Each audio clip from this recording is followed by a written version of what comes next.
ма? Тықпар жүгір. Ты боб билан. Метакрасил.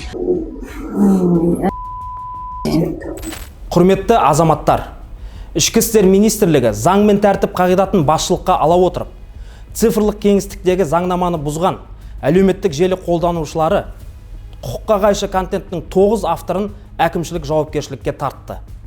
Аталған азаматтар лайк, қаралым және донат үшін ештеңеден тайынбай шектен шығып жатыр. TikTok-тағы тікелей эфирлерде балағат сөздер айтып, әдепсіз әрекеттер көрсетіп, қауіпті пранктер ұйымдастырып, адамдарды қорлауда. Ең өкініштісі, олардың әдепсіз әрекеттеріне күн сайын әлеуметтік желілердің өзге қолданушылары, әсіресе кәмелетке толмаған балалар куә болуда. Мен саған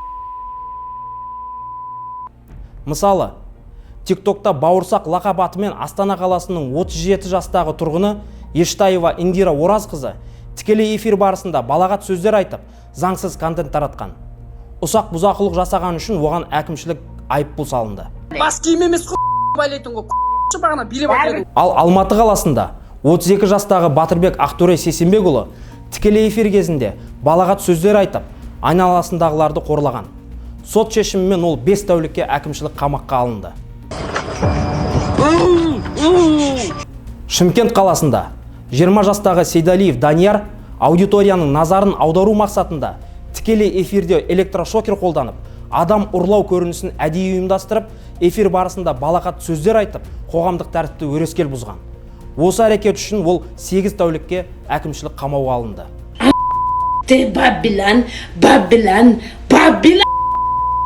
Жамбыл облысында алтын қыз лақап атымен 41 жастағы Қасымова Лайло Жұбанышбек қызы бірнеше рет тікелей эфирге шығып, балағат сөздер айтып, құқыққа қайшы контент таратқан. Оған да әкімшілік айыппұл салынды.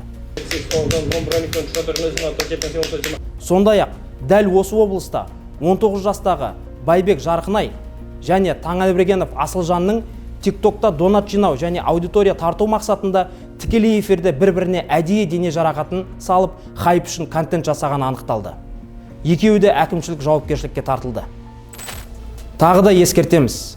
Анонимді аккаунттың немесе телефон экранының ар жағында жасырынып қаламын деген ой болуы қате. Ішкі істер министрлігінде кез келген құқық бұзушының жеке басын анықтауға мүмкіндік беретін барлық қажетті құралдар бар. Осындай әрбір құқық бұзушылық анықталады. Әрбір құқық бұзушы заңға сәйкес жауапқа тартылады. Алдағы уақытта да құқық бұзушылардың есімдерін тек алдын алу және профилактикалық мақсатта жариялап көрсететін боламыз.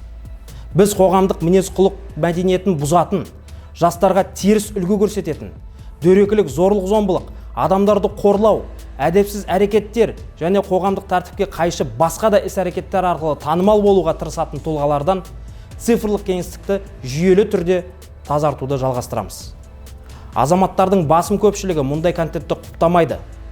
Халық интернетте заң бұзатындарға қатысты шара қолдануды талап етіп, полицияға күн сайын тікелей жүгінуде. Әрбір мұндай өтініш міндетті түрде қаралады. Заң мен тәртіп жай ғана ұран емес. Бұл әрбір азамат үшін міндетті қағида. Ішкі істер министрлігі оның сақталуын шынайы өмірде де, цифрлық кеңістікте де мүлтіксіз қамтамасыз етуді жалғастырады.